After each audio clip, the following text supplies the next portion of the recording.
Microsoft has been rolling out PST functionality in new Outlook for Windows in phases. You can export your entire mailbox account or individually export your calendar, contacts, and project folders.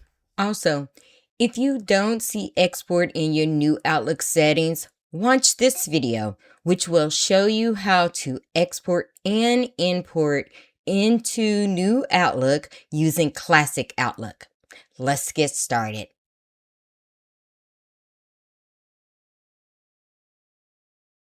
Before you start exporting, plan. I recommend you review your mail account size and computer storage space to ensure you have enough capacity, and also allow time for your content to download. To review your mail account size, let's go to View Settings, type in Storage. Select Storage. And when I look here, I see this is a very small account, and I'm good to go. But let's say if you was close to 90 gigs, you may want to review some of your folders and start to export some of these folders individually, and I'll show you how to do that. To export, let's go to File tab, Open and Export. And it's going to take you right to that files, Outlook data files. And now let's click on Export. Click on Get Started. And we're going to choose which mail account that we're going to work with. And I'm going to choose Adele's account. Now you can export the whole entire mailbox. That's including the folders. You can choose calendar and contacts and all the subfolders that come with it.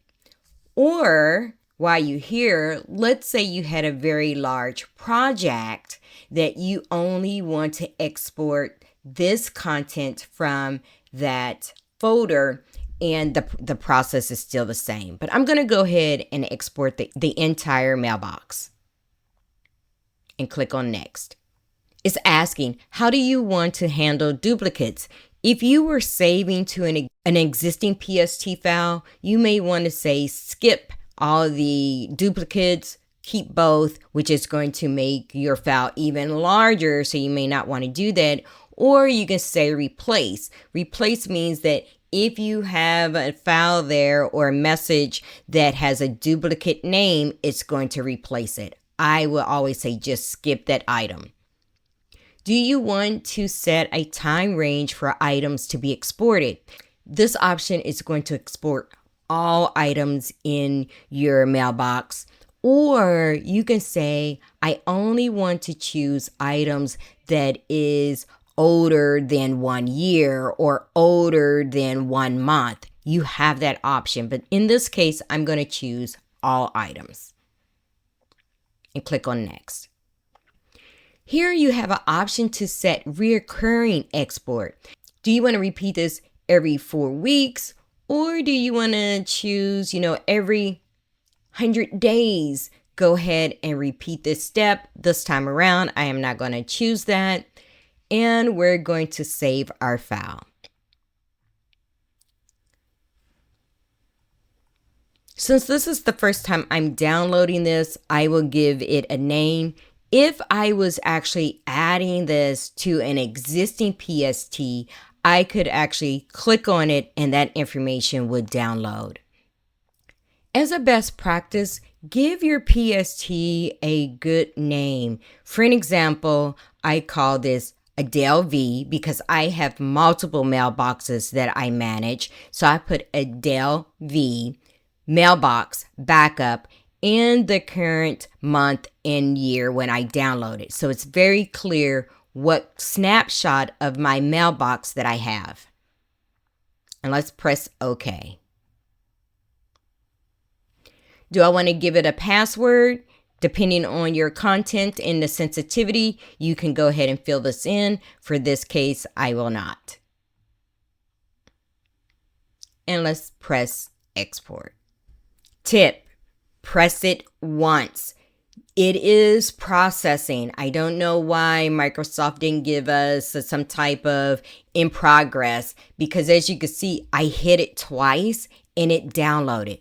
Make sure you hit it once and allow it. The one good thing is this one has not started yet, and I can cancel it when it gives me the option. Here's some additional tips. Notice that it's letting you know how many items that's being exported and the progress. The other thing that you should know is you can continue to work in Outlook while this is running, but do not close it. If you close this out and reopen it, it will give you a prompt to say that this is running and to go ahead and resume. So that's very good. I also noticed that I downloaded this, a couple months ago. Adele had like 1,600 items and it took about 10 minutes.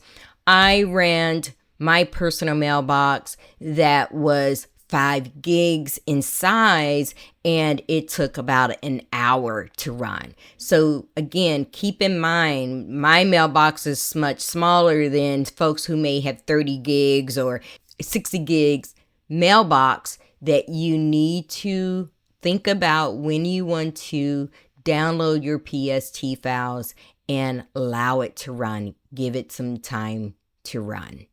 So I'm going to go get a coffee and come back. So what do we have here is under our history, you do have the option to switch which accounts you want to look at. Let's go ahead and just choose Adele.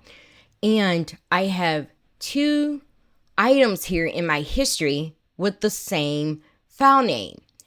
When I look at the first one, notice it gives me the account name, the folder, the destination, and the total of items that was downloaded. And we notice that one has failed, right? And so I don't know at this point what caused it for that one file to fail, but that one item that had failed from down below has been added to that same folder. So that's giving you that peace of mind that you do have all the items in your PST file. I wanted to make sure that I pointed that out to you so you can feel comfortable with that. The next thing you want to do is go to your Outlook Data Files tab, and let's rename that generic file name to something that's more recognizable. Again, I'm double checking, making sure I know what file it is, and let's go ahead and give it a name. And let's press save. If we look in the left navigation, now you have that Adele Mailbox backup PST file located in your left navigation. More PST functionality is currently in development. Here's the opportunity for me to say, stay connected. Subscribe to my channel for more Microsoft tricks and tips. Now, go work your magic.